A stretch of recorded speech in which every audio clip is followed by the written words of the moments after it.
Éphésiens 1, le verset 13. Je vais vous lire d'abord la version second 21 que vous voyez ici. Et ensuite, je vais vous lire la version parole de vie. Prépare-toi à mettre également le verset 14. La Bible dit, « En lui, vous aussi, après avoir entendu la parole de la vérité, l'évangile qui vous sauve, en lui, vous avez cru. Et vous avez été marqués de l'empreinte du Saint-Esprit qui avait été promis. » Le verset 14 nous dit, « Il est le gage de notre héritage en attendant la libération de ceux que Dieu s'est acquis pour célébrer sa gloire. » La version parole de vie de ces versets nous disent, je vais vous lire cette version parce que je trouve qu'elle est beaucoup plus simple à la compréhension. La Bible dit, « Dans le Christ, vous aussi, vous avez entendu la parole vraie, la bonne nouvelle qui vous sauve. Ensuite, vous avez cru dans le Christ et Dieu vous a marqué d'un signe. Cette marque, c'est l'Esprit Saint qu'il a promis. » Alors la Bible nous dit, lorsque tu as entendu le message de la vérité, lorsque tu as entendu l'Évangile, lorsque tu as entendu la parole de Dieu, la Bible dit que tu as cru en Jésus-Christ. Et la Bible dit, Dieu t'a alors marqué d'un signe. Et cette marque, c'est l'Esprit Saint qu'il a promis. Vous savez, Église, au moment du retour de Jésus-Christ, les personnes seulement qui sont marquées de l'Esprit de Dieu, du sceau de Dieu, vont être réellement, s'ils ont travaillé pour leur sanctification et leur salut, enlevées à ce moment-là. Seules les personnes qui ont été marquées par le sceau de Dieu et par l'Esprit de Dieu, il viendra pour chercher ceux qui sont marqués par ce sceau. Et ça, c'est la réalité de la parole de Dieu. Et la Bible nous dit, selon le verset 14 de Parole de vie, « Cet esprit est la première part des biens que nous allons recevoir de Dieu. » J'aime bien la version Parole de vie parce que dans cette version-là, il dit, « Il est le gage de notre héritage en attendant la libération de ceux que Dieu s'est acquis pour célébrer sa gloire. » Mais dans la version Parole de vie, la Bible dit, cet esprit est la première part des biens que nous allons recevoir de Dieu, c'est le Saint-Esprit. Beaucoup négligent le Saint-Esprit ici. On va dire ça et je veux vraiment le déclarer ce soir parce que je crois que parfois, nous n'utilisons pas assez l'aide que le Seigneur a mis à notre disposition. Le Saint-Esprit est le premier gage, la première part, des biens que nous allons recevoir de Dieu. Ça veut dire que premièrement, nous recevons le Saint-Esprit afin que le Saint-Esprit nous garantisse les autres biens à venir. La Bible dit le Saint-Esprit est la garantie des biens que Dieu réserve à son peuple. Ce qui veut dire, Église, que par le Saint-Esprit, nous allons recevoir entièrement l'héritage que Dieu nous réserve. Nous connaissons tous des versets de bénédiction. La Bible nous dit, « Je serai la tête et non la queue. » Et pourtant, parfois dans ma vie, je suis la queue et non la tête. Oui ou non? La Bible nous dit, « C'est toi qui emprunteras de l'argent aux autres et personne ne viendra pour t'emprunter de l'argent. » C'est la vérité ou non? Oui. Pourtant, souvent nous faisons des crédits. Oh Seigneur, ta parole est fausse ou quoi? Ta parole est mensongère ou quoi? Mais ces versets sont soumis à l'obéissance à la parole de Dieu, oui ou non? Mais maintenant, je vais vous révéler quelque chose, Église. Aujourd'hui, si ta situation financière est catastrophique, par exemple, c'est parce que tu n'as pas su gérer ton argent selon la parole de Dieu. Si tu avais su gérer ton argent selon la parole de Dieu, tu ne serais pas soumis à cette situation catastrophique financière. Mais donc, qu'est-ce que Dieu veut te dire aujourd'hui? Ce que le Seigneur veut nous dire, c'est que nous devons maintenant, à présent, laisser le Saint-Esprit diriger notre conduite afin que nous sachions gérer tous les biens qu'il va nous donner, tout ce qu'il veut nous donner, que nous puissions recevoir pour pouvoir encore aller de gloire en gloire et de victoire en victoire. C'est ainsi que nous deviendrons la tête et non la queue. C'est ainsi que nous aurons la bénédiction et non la malédiction. Mais si en tout temps, nous vivons comme nous vivions autrefois, Je suis désolée de dire, mais nous n'allons rien recevoir du tout. J'aime beaucoup ce verset qui dit vraiment, dès que quelqu'un est en Christ, il est une nouvelle créature. Alors des fois, je dis, Seigneur, mais lorsque nous sommes nouvelles créatures, nous sommes comme des bébés, non? Nous sommes comme des bébés qui n'ont pas encore su marcher, qui n'ont pas encore su se vêtir, qui n'ont pas encore su savoir manger tout seul et qui ne savent pas faire beaucoup de choses, mais nous avons besoin des règles de Dieu pour pouvoir grandir selon ce qu'il veut que nous soyons. Amen. Voilà pourquoi, Église, le Saint-Esprit est primordial. Beaucoup d'églises aujourd'hui sont essoufflées. Beaucoup d'églises aujourd'hui commencent à s'éteindre. Beaucoup d'églises aujourd'hui commencent à s'endormir. Mais je vais te dire quelque chose. Ce n'est pas le nombre de personnes dans l'assemblée qui fait le réveil. Hein. Attention. Hein. Ce n'est pas le nombre de personnes dans l'assemblée qui fait le réveil. Il pourrait y avoir 3 personnes. Cette église pourrait être entièrement réveillée. Pourquoi? Celui qui fait le réveil, ce n'est pas nous, c'est le Saint-Esprit. C'est le Saint-Esprit qui apporte le réveil. Et des églises aujourd'hui sont essoufflées. Le peuple de Dieu est essoufflé parce qu'il a voulu faire par lui-même.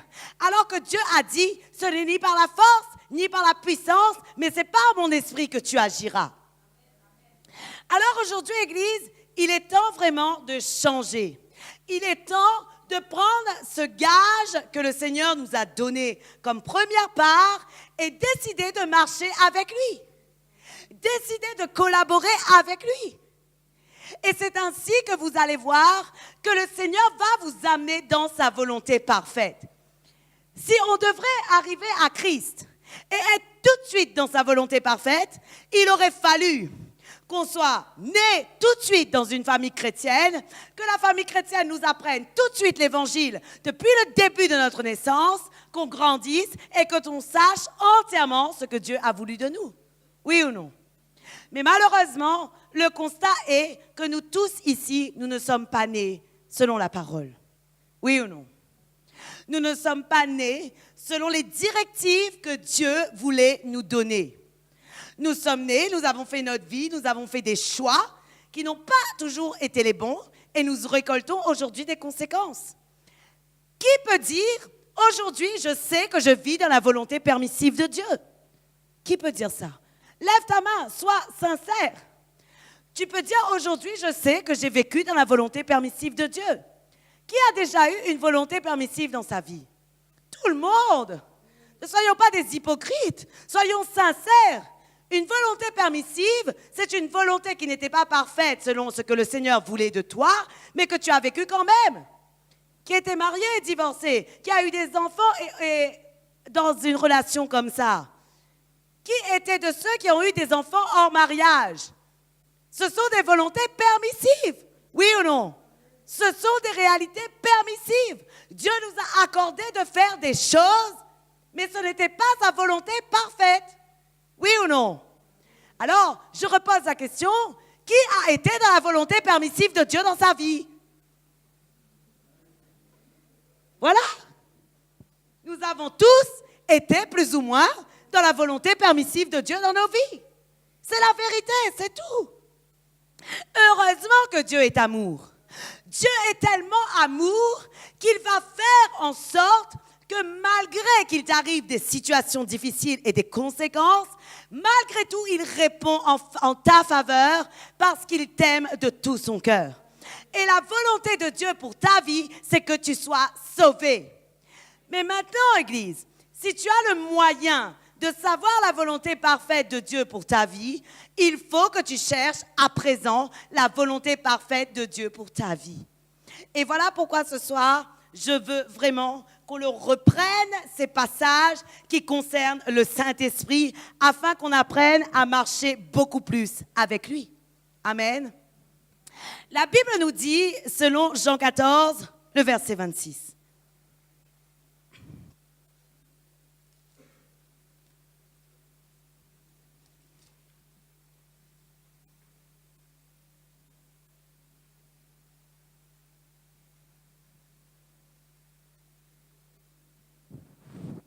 Qui sont ceux qui disent « Oh, moi je connais tout dans la vie.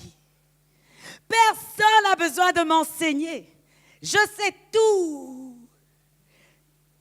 J'ai tout bien réussi. Et même quand je n'ai pas réussi, j'ai appris des leçons. Nous sommes tous un peu comme ça, Église. Oui ou non? Mais voilà ce que la parole de Dieu nous dit concernant le Saint-Esprit. La Bible nous dit dans Jean 14, le verset 26, « Mais le défenseur, l'Esprit Saint que le Père enverra en mon nom, vous enseignera toutes choses et vous rappellera tout ce que je vous ai dit. » Amen. Gloire à Dieu.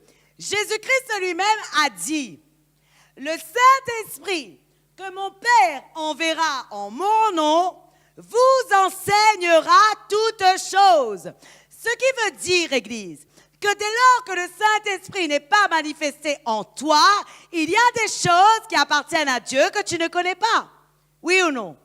Il y a même des choses sur ta propre vie que tu ne connais pas encore. Il y a même des choses que Dieu a prévues pour toi qui auraient dû se produire, mais que tu n'as pas pu saisir parce que tu n'as pas connu ce que Dieu voulait faire dans ta vie. Mais voici ce que la parole de Dieu nous dit. La Bible nous dit que les choses cachées sont à Dieu, mais les choses révélées sont à nous. Ce qui veut dire que dès lors que Dieu va te révéler une chose, elle t'appartiendra. Amen. Et ça fait partie des bénédictions que tu peux recevoir. Parce que d'abord, la bénédiction commence par ce que tu vas entendre. C'est ce que la Bible dit. La Bible dit la foi vient de ce que tu entends. Et ce que tu entends doit venir de la parole de Dieu. Je dis doit venir, ce n'est pas écrit dans la parole. Et ce que tu entends vient de la parole de Dieu. Mais je crois que malheureusement, beaucoup d'entre nous, souvent, nous entendons les informations, nous entendons la météo, nous entendons les l'a dit, l'a fait, mais la parole de Dieu ne n'est pas entendue. Alors, nous ne pouvons pas développer une vie de foi parce que nous n'entendons pas la parole de Dieu. Et voilà pourquoi il est important de développer une vie de foi. Tu as besoin de développer une vie de foi et cette vie de foi, tu la recevras en entendant avec puissance la parole de Dieu. Et lorsque tu reçois la parole de Dieu, tu dois la prendre réellement comme une révélation pour ta vie, un réma pour ta vie. Ça ne doit pas rester un logos. La différence entre le logos et le réma, c'est que le logos, c'est la lettre qui est écrite sur un livre, sur un papier. Mais le réma, c'est une révélation qui vient en ton cœur, qui pénètre ta conscience et tu te dis « Waouh, j'ai entendu et je sais que c'est à moi ». C'est comme cette parole qui dit « Le bonheur et la grâce m'accompagneront tous les jours jusqu'à la fin des temps ». Si tu n'as pas reçu cette parole une fois dans ta vie, tu ne peux pas t'appuyer avec foi sur cette parole. Tu ne l'as jamais entendue. Mais dès que tu la reçois en toi, tu peux t'appuyer avec foi sur elle et dire « Le bonheur et la grâce m'accompagneront tous les jours de ma vie. » Même tu es dans les difficultés, même tu es dans les problèmes, même tu es dans le désir d'abandonner, tu te relèves et tu dis « Le bonheur et la grâce m'accompagneront tous les jours jusqu'à la fin de ma vie. » Oui ou non? Pourquoi? Parce que c'est un réma qui a été gravé en toi. Vous devez comprendre, Église, que le Seigneur veut graver des choses en nous. Et il veut les graver par son Saint-Esprit.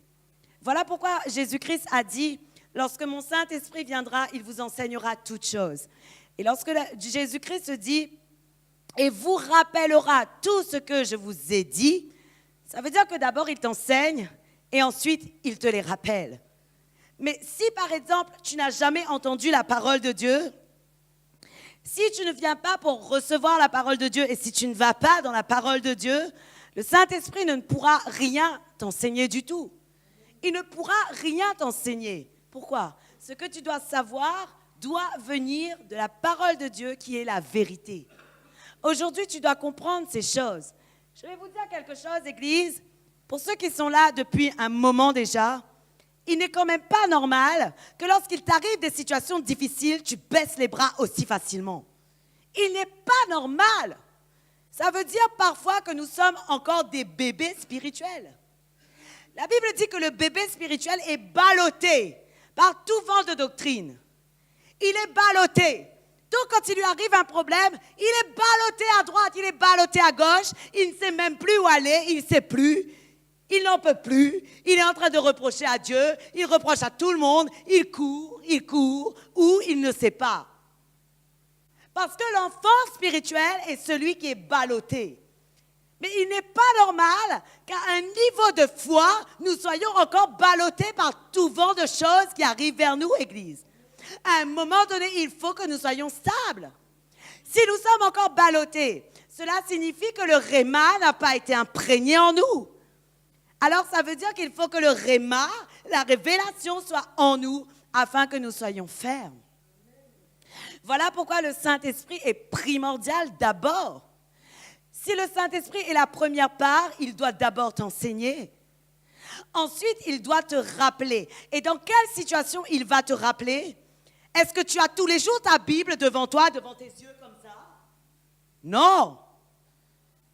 Moi, je ne marche pas comme ça, peut-être vous. Mais moi, je ne marche pas comme ça.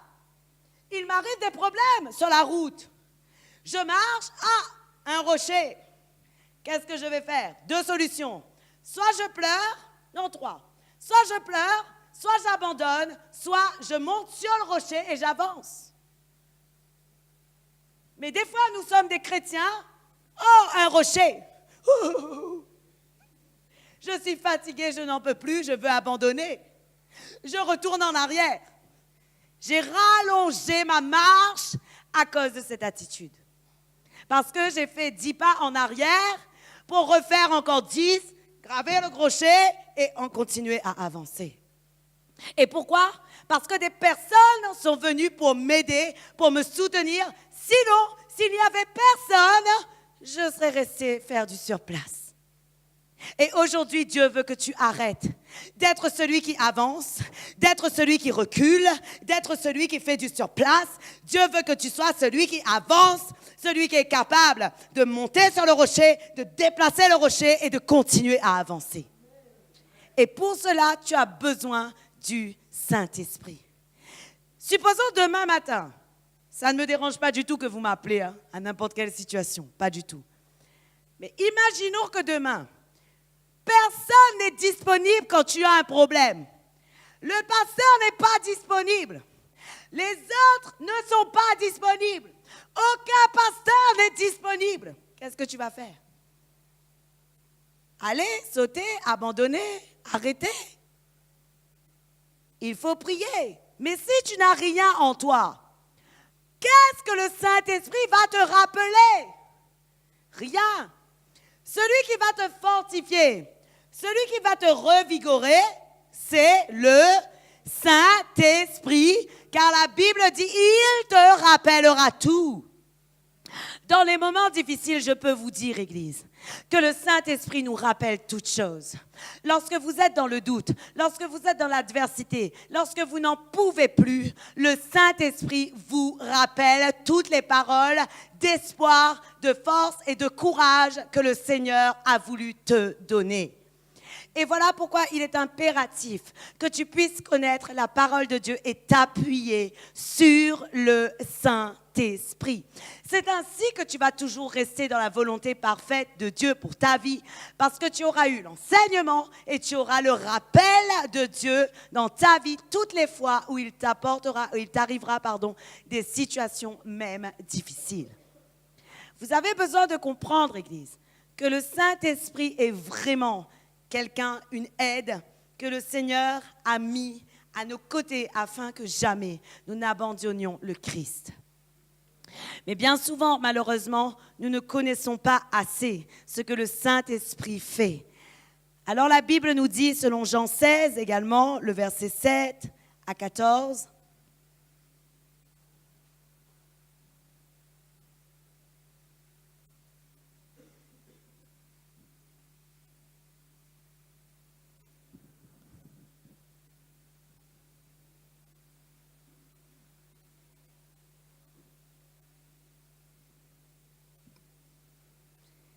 la Bible dit, « Cependant, je vous dis la vérité. Il vaut mieux pour vous que je m'en aille. En effet, si je ne m'en vais pas, le défenseur ne viendra pas vers vous. Et si je m'en vais, je vous l'enverrai. Et quand il sera venu, il convaincra le monde en ce qui concerne le péché, la justice et le jugement. En ce qui concerne le péché, parce qu'il ne croit pas en moi. La justice, parce que je vais auprès de mon Père, et que vous ne me verrez plus. Le jugement, parce que le prince de ce monde est jugé. J'ai encore beaucoup de choses à vous dire, mais vous ne pouvez pas le supporter maintenant. Quand le défenseur sera venu, l'Esprit de vérité, il vous conduira dans toute la vérité, car il ne parlera pas de lui-même, mais il dira tout ce qu'il aura entendu et vous annoncera les choses à venir. Il révélera ma gloire parce qu'il prendra de ce qui est à moi et vous l'annoncera. Amen. La parole de Dieu, Église, nous montre que le Saint-Esprit est celui qui est capable de convaincre notre cœur en ce qui concerne le péché, en ce qui concerne la justice et en ce qui concerne le jugement. En réalité, je crois vraiment que la volonté de Dieu première pour nous, lorsqu'on vient de connaître le Christ, je vous explique vraiment le processus de Dieu pour que vous puissiez comprendre comment il fonctionne. La volonté de Dieu d'abord pour nous, c'est que nous puissions vraiment être convaincus des péchés de nos vies. Être convaincus de ce qu'est la justice de Dieu et être convaincus de ce qu'est le jugement de Dieu d'abord. Pourquoi? Parce que si nous ne sommes pas convaincus de péché, si nous ne sommes pas convaincus de justice et si nous ne sommes pas convaincus de jugement, Église, malheureusement, nous n'allons pas chercher ce que Dieu dit de nous. Nous n'allons pas chercher comment Dieu veut nous travailler et qu'est-ce qu'il veut qu'on change dans nos vies. Alors, il y a peut-être des personnes aujourd'hui qui sont dans ce cas-là. Peut-être que vous venez d'arriver ou peut-être que vous vivez une situation première et nouvelle avec le Seigneur. Et le Seigneur veut d'abord, avant de vous révéler encore des choses beaucoup plus grandes, il veut d'abord convaincre vos cœurs sur le péché, sur la justice et le jugement. Parce que Jésus-Christ avait dit dans le verset 12, « J'ai encore beaucoup de choses à vous dire, mais il ne peut pas vous révéler maintenant parce que, en gros, le Saint-Esprit n'était pas encore descendu sur le peuple de Dieu. » Et voilà ce qu'il dit dans le verset 13, « Quand le défenseur sera venu, l'Esprit de la vérité, il vous conduira dans toute la vérité, car il ne parlera pas de lui-même, mais il dira tout ce qu'il aura entendu et vous annoncera les choses à venir. » Aujourd'hui, Église, je veux te dire quelque chose. Si tu es en train de chercher la volonté de Dieu dans ta vie, sache que le Saint-Esprit est ton meilleur allié pour toi aujourd'hui. Pourquoi? Parce que le Saint-Esprit est celui qui te conduit simplement dans la vérité, non dans le mensonge. Le Saint-Esprit ne te conduira jamais dans le mensonge, mais le Saint-Esprit te conduira toujours dans la vérité. Selon la parole de Dieu, celui qui est le père du mensonge, c'est le diable. Mais le Saint-Esprit, lui, il te conduit dans la vérité. Il se peut que tu aies eu des fausses révélations et des révélations mensongères. Aujourd'hui, je te demande vraiment de rejeter toutes les révélations mensongères que tu as pu avoir sur ta vie. Mais à partir de ce jour, commence à dire à Dieu maintenant, Seigneur, je veux recevoir tes vérités dans ma vie. Je veux recevoir ce que tu veux me dire et je veux savoir les choses que tu as prévues d'avance pour moi. Et si tu prends le Saint-Esprit comme allié, le Saint-Esprit va te donner la vérité de ce que le Seigneur réserve pour toi. La Bible dit que le Saint-Esprit te conduira dans toute la vérité. Non seulement la parole de Dieu nous parle de la vérité de la parole, mais je crois aussi que le Saint-Esprit veut nous conduire dans la véritable vie qui nous est réservée. Il y a une vie parfois que nous empruntons qui n'est pas la nôtre, mais il y a une vie véritable que le Seigneur a prévue pour nous et le Saint-Esprit est celui qui doit te conduire dans la vérité. Vraiment, les enseignements sur la volonté parfaite de Dieu, ça chamboule le peuple. Parce que c'est comme s'ils disent, « Oh là là, Seigneur, mais est-ce que vraiment je suis dans ta vérité? Est-ce que je suis dans ta volonté? Je ne sais plus, je ne sais plus, je ne sais plus. » Mais je vais te dire quelque chose aujourd'hui. Peut-être que si le Seigneur te fait poser ces questions, c'est parce qu'en toi, il y a peut-être des situations dans ta vie qui demandent à être travaillées. On en a tous de toute manière, Église. On a tous des situations de nos vies qui demandent à être restaurées, qui demandent à être travaillées et qui demandent à être façonnées dans notre vie. J'ai pris tout à l'heure l'exemple des finances. Mais la vérité, c'est que parfois, nous ne savons pas gérer selon le modèle de Dieu. Et comme nous ne savons pas gérer selon le modèle de Dieu, Dieu veut que tu apprennes à gérer selon sa parole. Et puisque tu dois apprendre à gérer selon sa parole, cela signifie que tu n'es pas entièrement dans sa volonté parfaite si tu ne gères pas selon sa parole. Et la volonté parfaite de Dieu fait partie de l'enseignement de sanctification. La volonté parfaite de Dieu dans ta vie fait partie de l'enseignement de sanctification. Pourquoi? Parce que cela suppose que tu renonces à des choses qui ne sont pas dans la volonté de Dieu. Et ça va demander des dépouillements, c'est sûr. Ça va demander des dépouillements, ça va demander des déchirements, ça va demander des choses et des choix à faire. Voilà pourquoi l'enseignement sur la volonté parfaite de Dieu dérange notre chair, parce que Seigneur, j'étais tellement dans mon petit confort qu'aujourd'hui c'est un peu dur d'entendre tout ça. Mais malheureusement, Église, si nous voulons aller de gloire en gloire avec le Seigneur, nous avons besoin parfois de sortir de notre cocooning. Et nous avons besoin vraiment d'être bousculés par la parole de Dieu afin que le Seigneur nous ramène vraiment dans sa volonté divine. Vous savez, Église, il y a un verset biblique qui dit même qu'on ne sait pas prier comme il faut. Selon Romains 8, le verset 26, la Bible dit de même, nous ne savons pas prier comme il faut. Mais la Bible dit, selon le verset,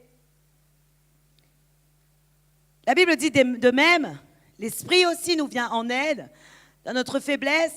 En effet, nous ne savons pas ce qu'il convient de demander dans nos prières, mais l'Esprit lui-même intercède par des soupirs que les mots ne peuvent exprimer. Et le verset 27 dit, « Et Dieu qui examine le cœur sait quelle est la pensée de l'Esprit, parce que c'est en accord avec lui qu'il intercède en faveur des saints. » Une autre version du verset 27 nous dit que le Saint-Esprit prie comme Dieu le désire et le Saint-Esprit prie en accord avec Dieu. Ce qui veut dire, Église, que parfois dans tes demandes, dans tes prières, tu ne sais pas réellement ce que Dieu te réserve et ce que Dieu veut que tu demandes. Si tu n'as pas le Saint-Esprit en toi qui agit, comment vas-tu prier selon le cœur de Dieu? Même dans nos prières, nous devons être dans la volonté parfaite de Dieu pour nos vies. Savez-vous cela? Même dans notre prière, nous devons être dans la volonté parfaite dans nos vies.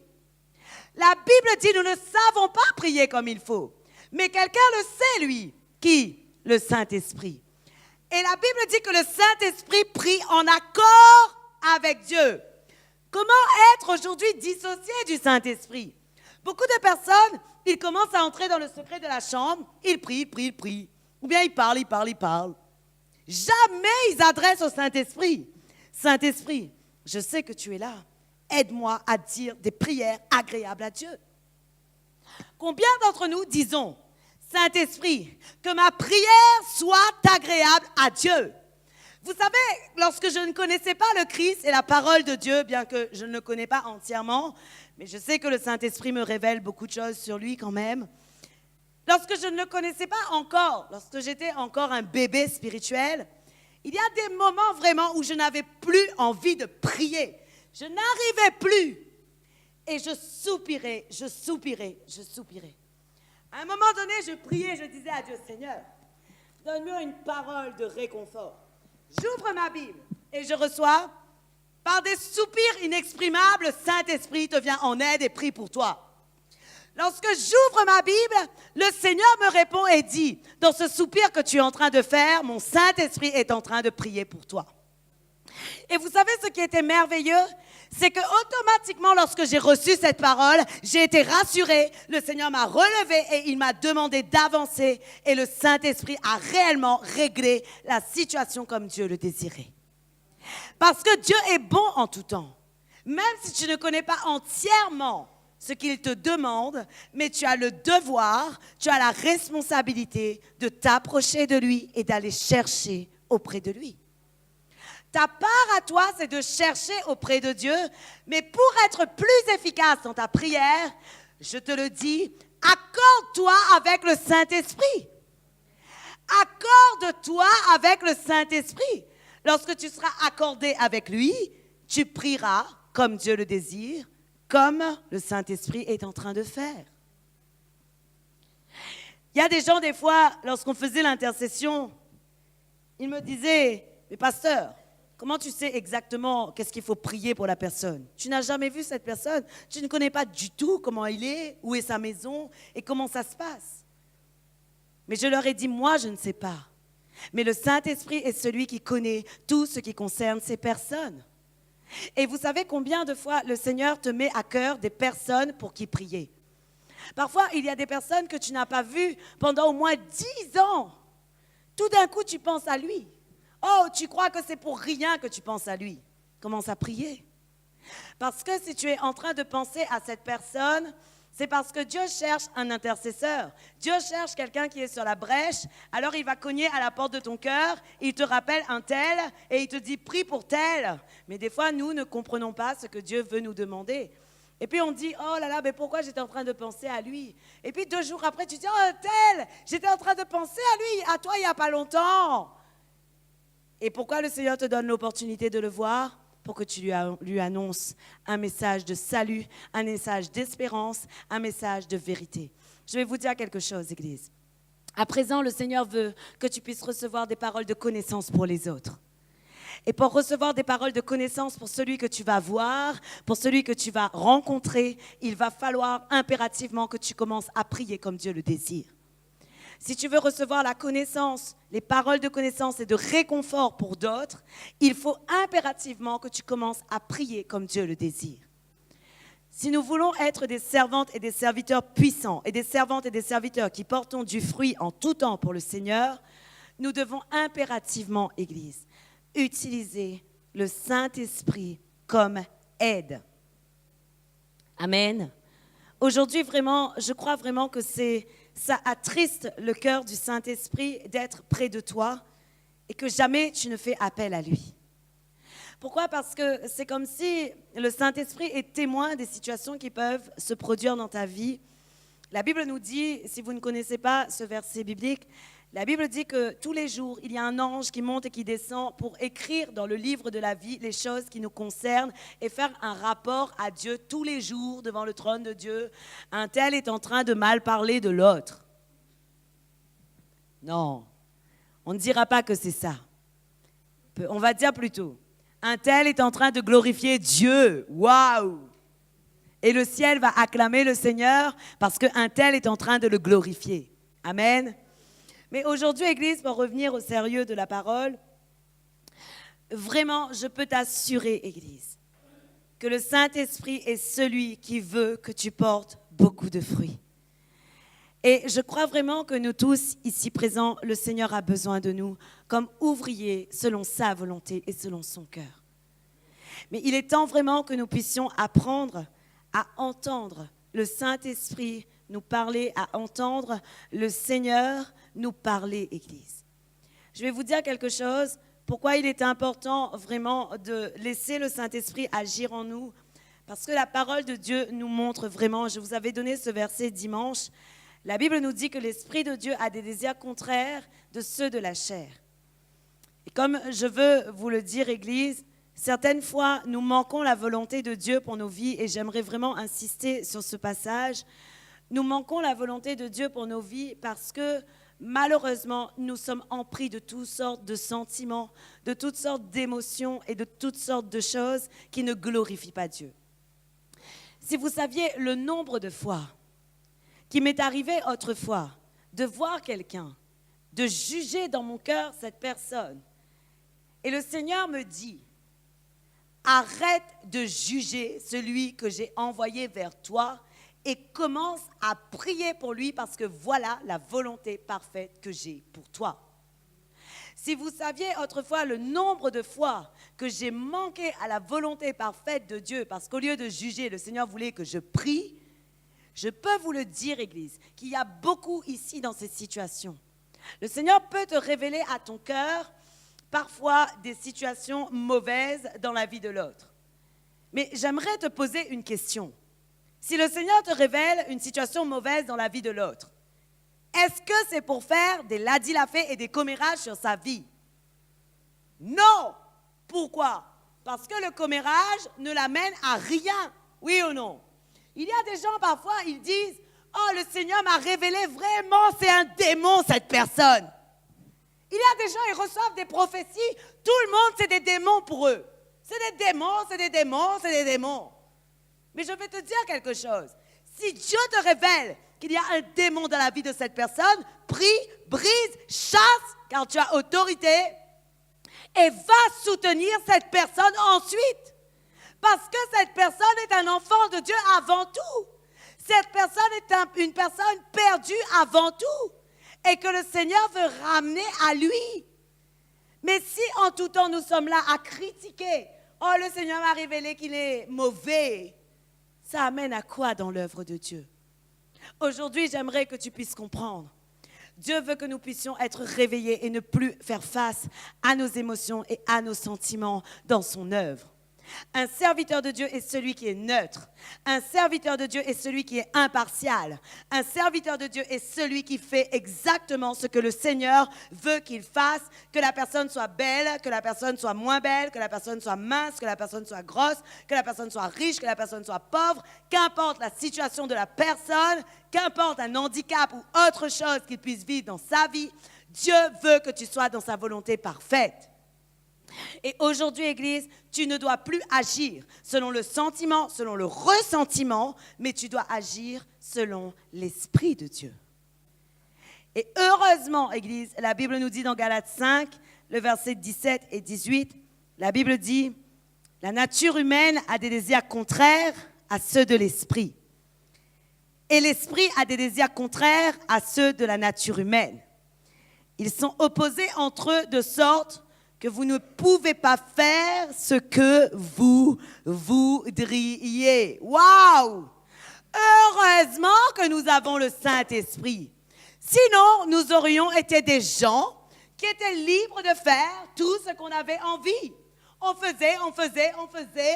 Mais la Bible dit, le Saint-Esprit nous a été donné afin qu'on ne fasse pas ce que nous voudrions.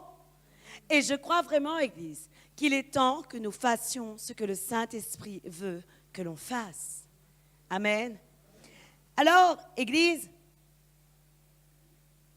j'aimerais quand même faire une parenthèse sur le fait que parfois, les personnes pensent « Oh, mais si Dieu ne m'a rien dit, je ne peux rien faire pour lui. » Et parfois, nous sommes de ce genre de personnes qui disons, mais comme le Saint-Esprit ne m'a rien dit, comme Dieu ne m'a rien révélé, je ne veux pas commencer à travailler pour lui. Et pourquoi elle dit que je suis un serviteur et que je veux être un serviteur puissant?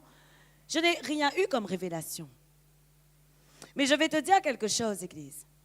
La parole de Dieu nous dit, si tu es fidèle dans des petites choses, Dieu te confiera des plus grandes.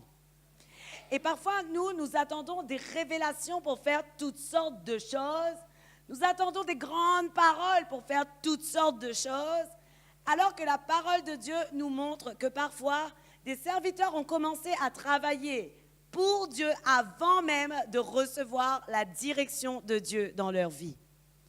L'exemple même est celui de Samuel, selon 1 Samuel 3.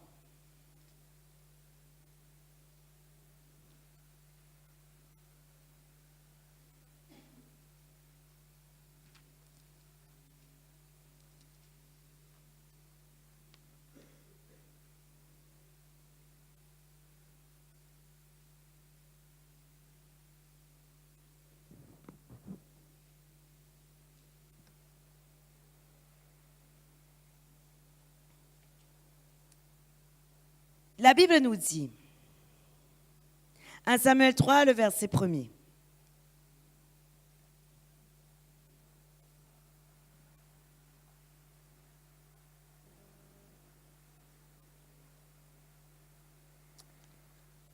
Écoutez bien ce passage, afin que vous ne soyez pas perdus si vous avez commencé à faire des choses dans l'œuvre de Dieu aujourd'hui.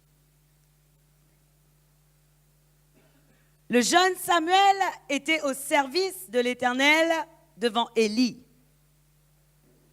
La parole de l'Éternel était rare à cette époque et les visions n'étaient pas fréquentes. Waouh! La Bible dit, le jeune Samuel était au service de l'Éternel et pourtant, la parole de l'Éternel était rare à cette époque. En gros, le Seigneur ne parlait pas trop. Le Seigneur ne disait pas grand-chose sur ce que tu avais à faire ou non. C'est ce que vous lisez, oui ou non?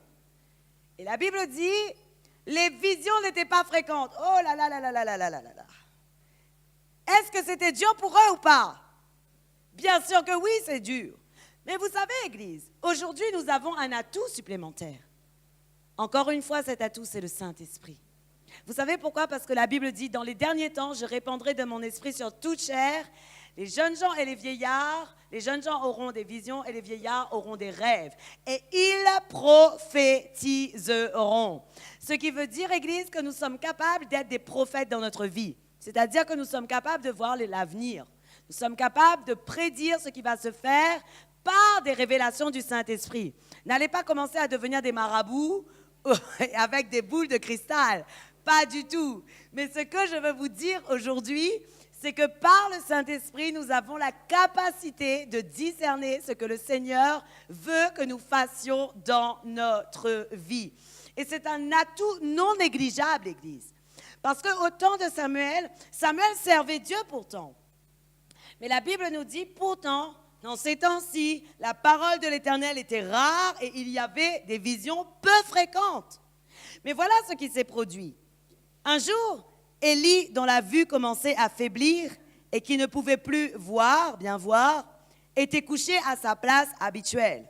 La lampe de Dieu n'était pas encore éteinte et Samuel était couché dans le temple de l'Éternel où se trouvait l'arche de Dieu. Alors l'Éternel appela Samuel, il répondit, « Me voici ». Courut vers Élie et dit, « Me voici car tu m'as appelé. » Élie répondit, « Je n'ai pas appelé, retourne te coucher. » Et Samuel alla se coucher. L'Éternel appela de nouveau Samuel. Samuel se leva, alla vers Élie et dit, « Me voici, car tu m'as appelé. » Élie répondit, « Je ne t'ai pas appelé, mon fils, retourne te coucher. » Samuel ne connaissait pas encore l'Éternel, la parole de l'Éternel ne lui avait pas encore été révélée. L'Éternel appela de nouveau Samuel pour la 3e fois. Samuel se leva, alla vers Élie et dit, « Me voici, car tu m'as appelé. » Élie comprit alors que c'était l'Éternel qui appelait l'enfant. Et il dit à Samuel, « Va te coucher, et si l'on t'appelle, dis, « Parle, Éternel, car ton serviteur écoute. » Et Samuel alla se coucher à sa place. Parfois, Église, bien que nous avons un atout supplémentaire, je dirais que nous sommes comme Samuel. Oui ou non? Nous commençons à servir Dieu et ce n'est pas mauvais. Mais nous n'avons aucun discernement de la voix de Dieu. Et la Bible nous dit aujourd'hui que Samuel était celui qui ne connaissait pas encore la parole de l'Éternel parce qu'elle ne lui avait pas encore été révélée. Oui ou non? Mais aujourd'hui, j'aimerais vous dire quelque chose. Non seulement vous pouvez continuer et commencer à travailler pour l'œuvre de Dieu avec prudence, mais j'aimerais te dire autre chose. Puisque tu as le Saint-Esprit comme garant des biens que Dieu réserve à son peuple, tu dois impérativement apprendre à connaître et à recevoir les révélations de la parole de Dieu pour ta vie. Au début, tu vas être comme Samuel. Tu vas croire que c'est Élie qui t'appelle alors que c'est Dieu. Au début, tu seras comme Samuel. Tu vas croire qu'il fallait aller à gauche plutôt qu'à droite. Au début, tu vas être comme Samuel. Tu ne sauras pas aller parce que tu ne connaîtras pas encore la parole de Dieu. Mais je crois qu'ici, il y a des gens qui connaissent et qui ont déjà reçu des révélations de la part de l'Éternel. Et puisque tu as déjà reçu beaucoup d'enseignements, il y a certains domaines de ta vie que tu peux déjà commencer à régler. Oui ou non? Alors, nous ne pouvons pas faire comme si nous sommes de ceux qui n'ont pas entendu encore parler de l'Éternel. Parce que nous sommes de ceux qui avons entendu la parole et qui connaissons ce que Dieu attend de nous. Combien d'entre nous, parfois, nous connaissons ce que Dieu attend de nous, mais nous refusons de nous y soumettre. Nous voulons soumettre Dieu à notre volonté. Mais nous refusons de nous soumettre à la volonté de Dieu pour nos vies. Et voilà que le Saint-Esprit est primordial pour toi, Église. Pourquoi? Parce qu'il a des désirs contraires à toi. Comme il a des désirs contraires à toi, le Saint-Esprit, dans ce que tu ne voudras pas faire, va convaincre ton cœur sur le péché, sur la justice et le jugement et va t'amener à te soumettre à la volonté de Dieu et non plus à la tienne. Mais si toi-même, tu ne laisses pas le Saint-Esprit agir, malheureusement, tu seras de ceux qui refusent d'aller entièrement dans la volonté parfaite de Dieu pour ta vie. Aujourd'hui, Église, nous ne pouvons pas rester comme des personnes qui ne connaissent pas la révélation de Dieu. Vous savez, il y a un verset biblique qui dit « À celui qui a reçu beaucoup, je demanderai beaucoup ». Et j'ai envie de dire parfois, il vaut mieux ne pas avoir entendu la parole de Dieu dans ta vie et ne pas vraiment savoir ce que Dieu attend de toi, plutôt que de l'avoir entendu et ne pas décider de faire ce qu'il te demande de faire.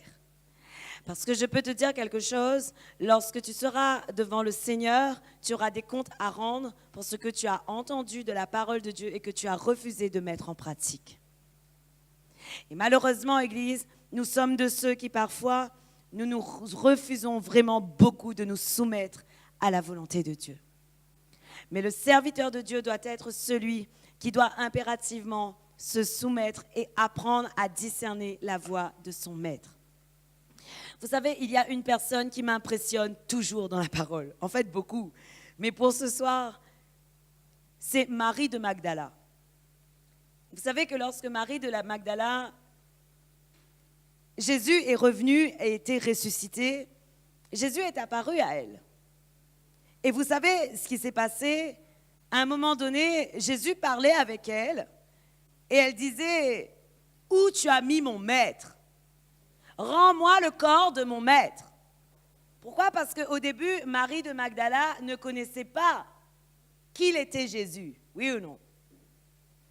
Mais à un moment donné dans la parole, nous voyons que Jésus appelle Marie et il dit « Marie ».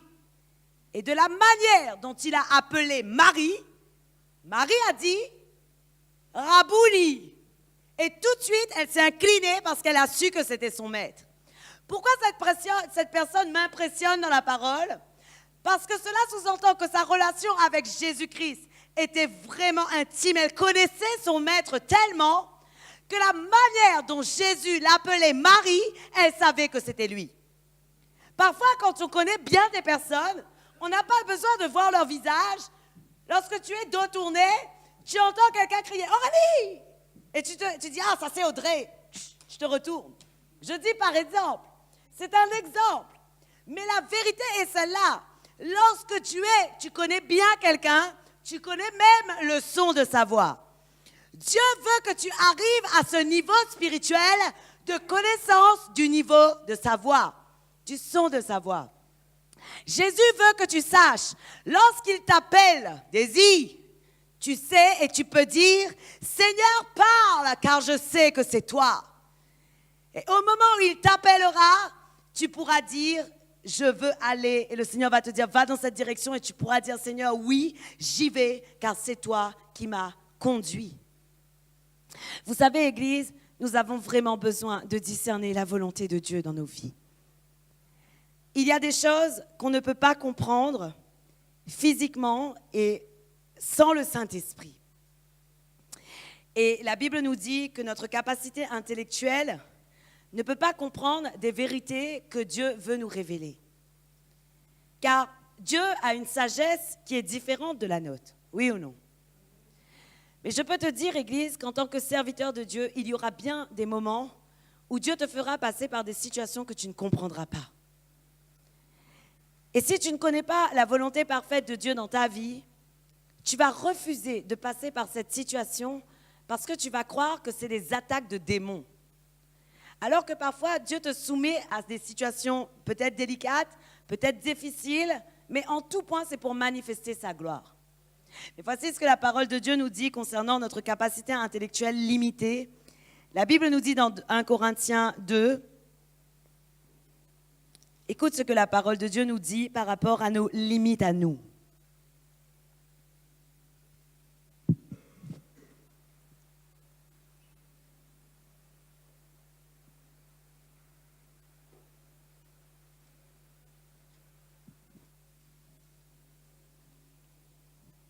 à partir du verset 6.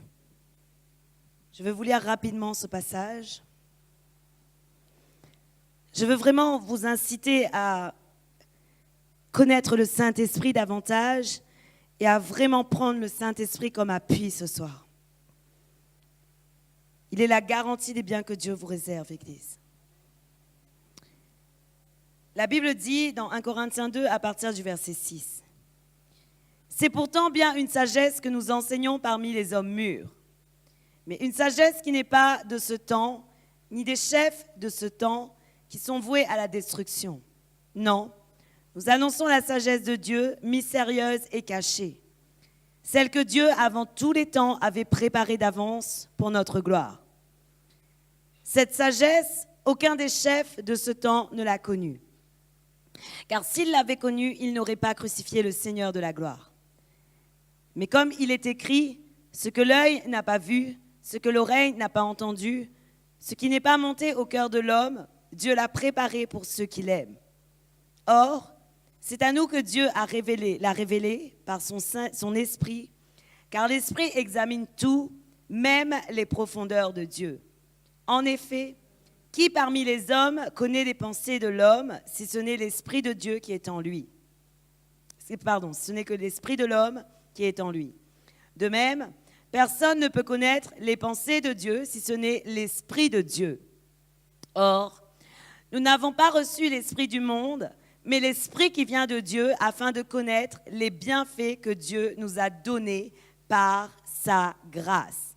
Et nous en parlons non avec la parole qu'enseigne la sagesse humaine, mais avec celle qu'enseigne l'Esprit Saint. Ainsi, nous employons un langage spirituel pour exprimer ce qui est spirituel. Mais l'homme naturel n'accepte pas ce qui vient de l'Esprit de Dieu, car c'est une folie pour lui. Il est même incapable de le comprendre parce que c'est spirituellement qu'on en juge. L'homme dirigé par l'Esprit, au contraire, juge de tout et n'est lui-même jugé par personne. Amen. Voilà ce que la parole de Dieu nous révèle, Église. La Bible nous dit que bien souvent, la sagesse de Dieu est différente de notre sagesse. Et c'est la vérité. La Bible prend cet exemple de la mort de Jésus-Christ sur la croix. Qui aurait pu dire que Dieu se servirait d'un homme, enfin de Dieu qui s'est fait homme, qui est venu sur la terre pour donner sa vie pour que nous soyons sauvés? Vous vous rendez compte, humainement, on va dire quoi? Seigneur, c'est cruel, parce que quand même, tu sacrifies un homme pour des milliards d'habitants sur la terre. C'est cruel, oui ou non? Notre sagesse humaine va penser comme cela. Et ceux qui ne connaissent pas la révélation de la parole de Dieu, il y a des gens dans le monde qui disent « Mais attends, tu es en train de me dire qu'un seul homme a payé pour moi ?» Et des fois, il est incapable de comprendre. Mais la vérité est que Dieu a voulu que ça se passe comme ça. Et ça, c'est la sagesse de Dieu. Il y a beaucoup de situations qu'on ne peut pas comprendre humainement. Je veux dire, Dieu nous réserve parfois des choses qu'on ne peut pas comprendre humainement, mais c'est par l'Esprit de Dieu que nous comprenons ce que Dieu veut nous dire. La Bible dit que l'esprit de l'homme connaît tout ce qui concerne l'homme, mais seul l'Esprit de Dieu connaît ce qui concerne Dieu. Ce qui veut dire que la révélation de la volonté parfaite de Dieu pour toi ne pourra être reçue que par l'Esprit de Dieu. Car la sagesse de Dieu n'est pas comme ta sagesse. La sagesse de Dieu est bien loin de ta sagesse, Église. Je suis désolée de dire, mais vous voyez, parfois, nous ne comprenons pas les choses. Mais le Seigneur a besoin de nous enseigner tout afin que nous puissions rebâtir, reconstruire sur des bonnes fondations, sur des bonnes choses et que nous puissions avoir des maisons solides. Vous comprenez? Que nous puissions être résistants. Et parfois, Dieu vraiment va nous faire passer par des situations de dépouillement total afin que nous puissions reprendre la nouvelle nature. Vous savez, Église, la sanctification n'est pas facile dans la vie d'un chrétien. Mais je t'assure, ta sanctification passe aussi par la volonté de Dieu dans ta vie. Vous savez, vraiment, je vais reprendre le cas de finances. Aujourd'hui, peut-être que tu passes par des moments vraiment où tu es éprouvé dans tes finances, où tu as un dépouillement total de tes finances. Tout est bloqué. Le compte est bloqué, tout est bloqué, tout. Mais peut-être que si le Seigneur permet qu'il se passe ces situations, c'est parce qu'il veut que tu sois restauré dans ta finance, que tu puisses prendre conscience que jusqu'à présent, tu n'as pas su bien gérer l'argent qu'il te donnait, pour que tu puisses ensuite reprendre et recommencer comment le Seigneur veut que tu recommences la nouvelle gestion avec lui, en allant chercher dans sa parole comment il veut que tu gères. Je prends cet exemple parce que parfois, nous serions de ceux qui disons « Seigneur, mais tu as dit vraiment que… » Il y a des gens, ils font des témoignages, parfois j'entends, l'argent arrive dans leur boîte aux lettres. Pourquoi moi, ce n'est pas comme ça? Parce que Dieu veut te travailler. Supposons que le Seigneur te donne 30 000 € aujourd'hui dans ta boîte aux lettres. Est-ce que tu vas être de celui qui dilapide 30 000 € en 5 minutes, en 2 jours, ou est-ce que tu es celui qui va commencer à prendre 30 000 €, mettre sur ton compte et commencer à épargner, à préparer l'avenir parce que tu sais qu'il peut arriver des moments difficiles? Et nous devons comprendre que dans toutes les situations de nos vies, c'est la même chose. Dieu veut vraiment nous dépouiller de ce qui ne va pas pour ensuite nous reconstruire. Et la volonté parfaite de Dieu commence par le dépouillement. Il y aura des choix à faire à partir de maintenant. Lorsque tu vas commencer à dire au Saint-Esprit, « Saint-Esprit, révèle-moi », si le Saint-Esprit a commencé à te révéler des choses qui ne vont pas dans ta vie, tu auras des choix à faire et tu devras dire, « Ça, je n'en veux plus ». Ça, je garde, ça, j'évince. Ça, je garde, ça, j'évince, parce que je sais que c'est contraire à ce que Dieu attend pour moi. Vous avez besoin de comprendre, Église. Faites simplement confiance à Dieu. La Bible nous dit, selon Romains 8, la Bible dit « Tout concourt au bien de celui qui aime Dieu, de celui qu'il a appelé selon son dessein. » Et Dieu n'est pas celui qui va te dépouiller pour te laisser dépouiller. Dieu est celui qui va te dépouiller pour ensuite te reconstruire, te rebâtir et te faire aller sur des nouvelles voies. Je crois vraiment que la volonté parfaite de Dieu demandait à être clarifiée. Parce que beaucoup aujourd'hui sont chamboulés par ce passage, mais je peux vous assurer, Église, que seul le Saint-Esprit est capable parfois de te donner des révélations sur ta vie. Certaines fois, nous nous attendons à ce qu'un prophète vienne nous dire « Demain matin, il t'arrivera ça et puis tu auras ça. » Mais malheureusement, Église, comme je dis à beaucoup, ça c'était au temps de la première alliance où ça se passait comme ça.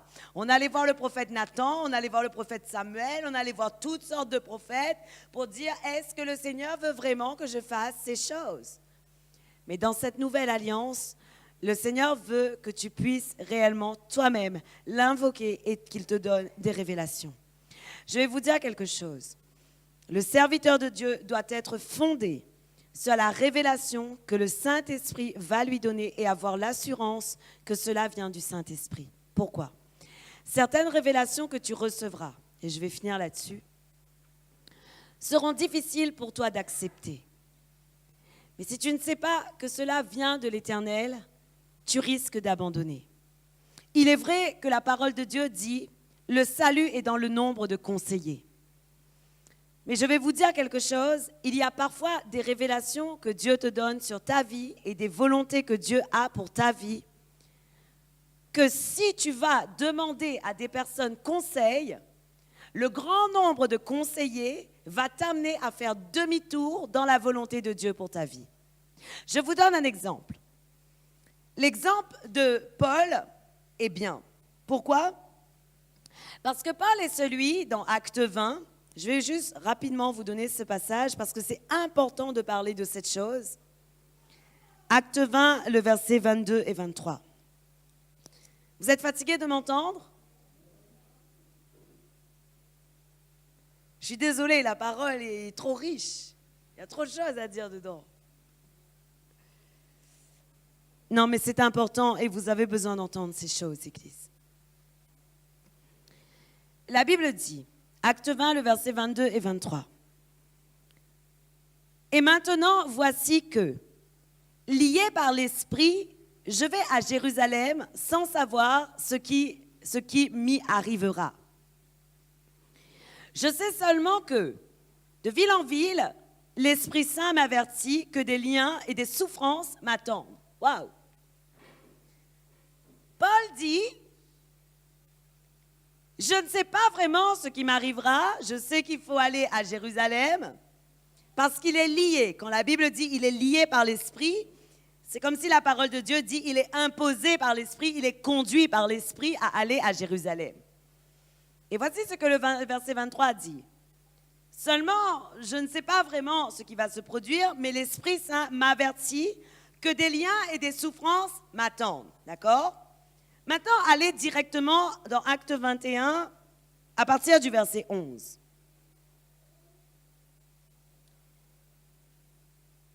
Je passe directement au verset 11, je vous explique où on est dans la parole. En réalité, nous sommes à un endroit où Paul va chez Philippe, et Philippe a des filles qui sont prophétesses, d'accord? Philippe ayant des filles prophétesses, quelqu'un va commencer à prophétiser sur la vie de Paul. Et voici ce qui va se produire. Acte 21, le verset 11. Parfois, nous voulons des prophéties, mais parfois la prophétie ne t'emmène pas dans la volonté parfaite de Dieu. Oui ou non? Je vais te montrer dans la parole. La Bible dit,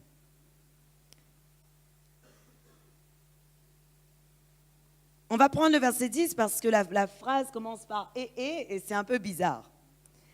Nous étions là depuis plusieurs jours, juste lorsqu'un prophète du nom d'Abagus est descendu de Judée et est venu nous trouver. Il a pris la ceinture de Paul, s'est attaché les pieds et les mains et a dit « Voici ce que déclare le Saint-Esprit. » Et c'était vrai, le Saint-Esprit avait vraiment fait une déclaration à Agabus. D'accord? Écoutez. L'homme à qui appartient cette ceinture, les Juifs l'attacheront de la même manière à Jérusalem et le livreront entre les mains des non-Juifs. Et en entendant cela, nous-mêmes et les croyants de Césarée, nous avons supplié Paul de ne pas monter à Jérusalem. C'était vrai, le prophète avait vraiment dit qu'il allait se passer ces choses et c'était réellement ça qui attendait Paul. Qu'est-ce qui s'est produit alors? Tous étaient là, ils ont supplié Paul. N'y va pas, si tu vas à Jérusalem, tu vas mourir. En gros, eux, ils ont compris que le Saint-Esprit révélait à Paul qu'il allait souffrir pour ne pas qu'il aille à Jérusalem. Or, que le Saint-Esprit avait dit à Paul, tu souffriras dans les villes dans lesquelles tu partiras. Oui ou non? Mais un prophète est venu dire ce qu'il allait vivre, mais a dit peut-être que le Saint-Esprit ne veut pas que tu y ailles. Pourquoi? Sinon, il ne nous montrait pas. Ça, c'est notre sagesse. Notre sagesse, nous pensons peut-être, non, mais peut-être que Dieu ne veut pas que tu souffres. Peut-être que Dieu ne veut pas que tu passes par des situations comme ça. Et voilà ce que Paul a pris comme décision quand même. Il a alors répondu au verset 13, « Que faites-vous là à pleurer et à me briser le cœur? Je suis prêt non seulement à être emprisonné, mais encore à mourir à Jérusalem pour le nom du Seigneur Jésus-Christ. » Comme il ne se laissait pas persuader, nous n'avons pas insisté et avons dit que la volonté du Seigneur soit faite. La vraie volonté de Dieu était la révélation qui avait été donnée à Paul. Mais des fois, nous sommes de ces personnes. Dieu nous donne une vraie révélation et nous allons chercher un prophète. Tu cherches une prophétie, tu auras une prophétie. Mais cette prophétie peut soit t'amener à garder fermement ta position et aller dans la direction de Dieu, soit totalement t'emporter dans un vent contraire. Qu'est-ce qu'il est mieux de faire alors? Apprendre à être conduit par le Saint-Esprit et apprendre à être ferme dans les révélations que le Saint-Esprit nous donne. Oui ou non? Mais si Paul avait écouté les émotions et les pleurs, aurait-il été dans la volonté parfaite de Dieu? Non. Il n'aurait pas été dans la volonté parfaite de Dieu. Parce que la volonté parfaite de Dieu était que Paul souffre et qu'il participe aux souffrances de Jésus-Christ pour le salut des autres. Vous comprenez? Si Paul n'était pas allé à Jérusalem, beaucoup n'auraient pas eu la parole. Si Paul n'était pas allé à Jérusalem, les Romains n'auraient pas eu la parole. Ils n'auraient pas eu. Paul n'aurait pas pu témoigner de la gloire de Dieu aux Romains. Il n'aurait pas pu. L'empereur n'aurait pas entendu la bonne nouvelle de Jésus-Christ et l'empereur n'aurait pas eu l'occasion de dire « Paul, tu veux qu'on devienne chrétien ou quoi ?»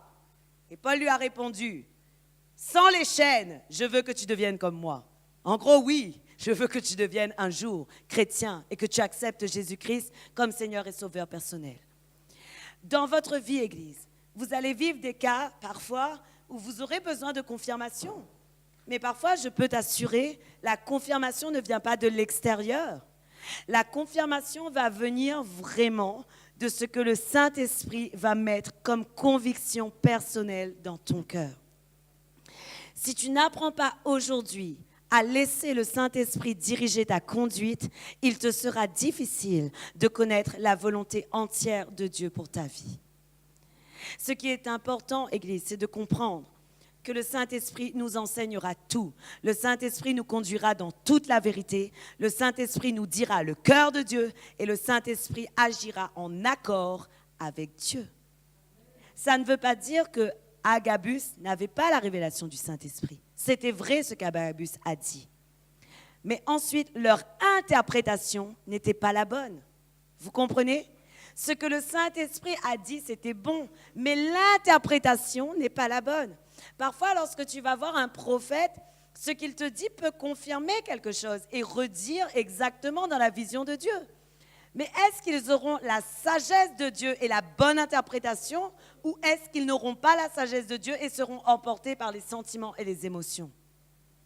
Aujourd'hui, Église, tu vois, le Saint-Esprit est primordial dans le discernement de la volonté parfaite de Dieu pour ta vie.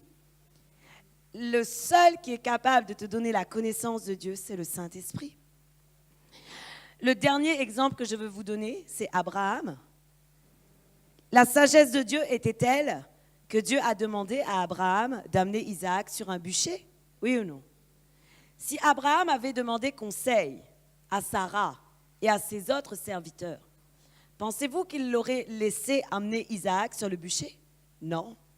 Il n'aurait pas laissé. Parce qu'ils n'ont pas compris la volonté parfaite de Dieu pour Abraham. Alors que Dieu ne voulait simplement que tester Abraham. Et lorsqu'Abraham est arrivé à présenter Isaac sur l'autel, Dieu a dit, c'est bon, enlève Isaac et donne-moi un agneau à la place. Oui ou non?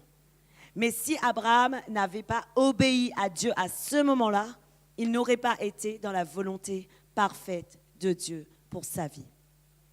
Alors aujourd'hui, Église, me demander qu'est-ce que Dieu a comme volonté pour toi, moi, je ne peux pas te dire entièrement.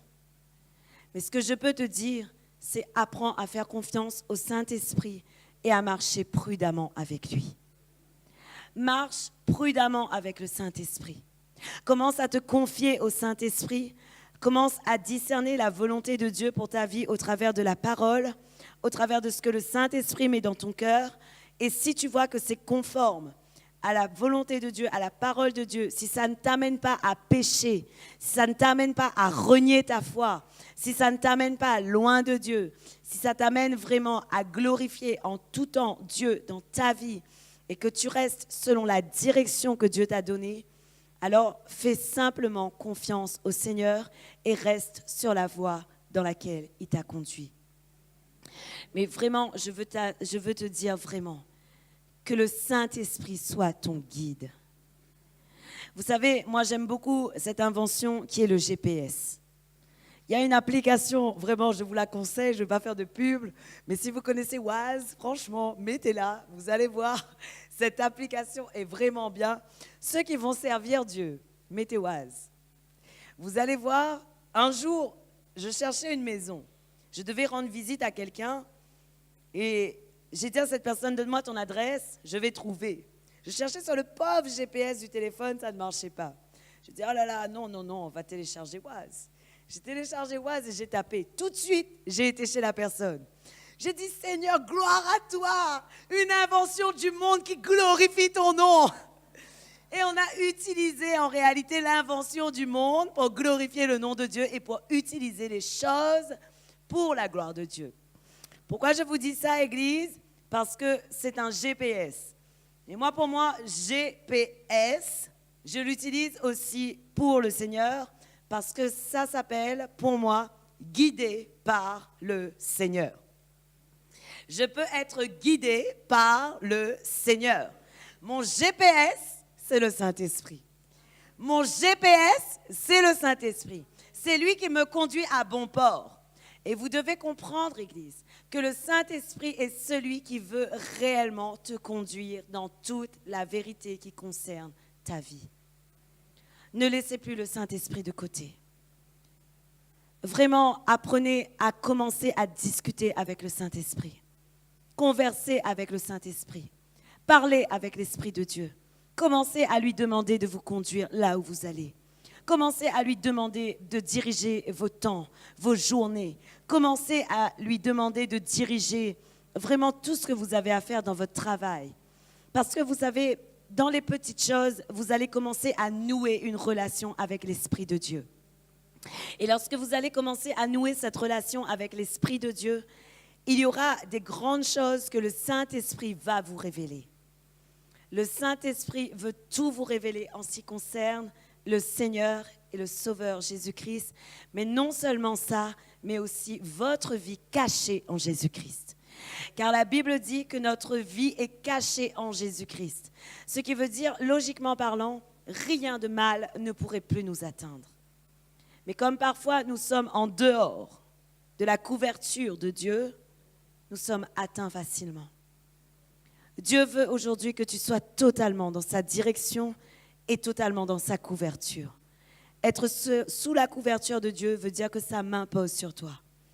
Et lorsque je disais la dernière fois à quelqu'un, lorsque je ne suis pas dans la volonté parfaite de Dieu, je suis donc dans la désobéissance. C'est malheureux de dire, mais lorsque tu n'es pas dans la volonté parfaite de Dieu, tu es dans la désobéissance.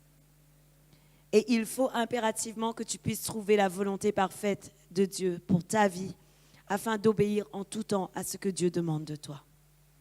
Amen. Est-ce que vous allez chercher la volonté de Dieu pour vous? Moi, je crois que oui. Il est temps que le peuple s'incline aux pieds de Dieu, aux pieds du Maître, et que le peuple supplie Dieu de nous ramener dans sa volonté. Il est temps que le peuple supplie Dieu, Seigneur, ramène-moi dans ta volonté. Montre-moi ta volonté. Saint-Esprit, guide-moi dans ta volonté. Guide-moi, guide-moi, guide-moi. Avancez, mais pas à pas. Avancez avec prudence et le Saint-Esprit vous conduira en tout temps. Amen.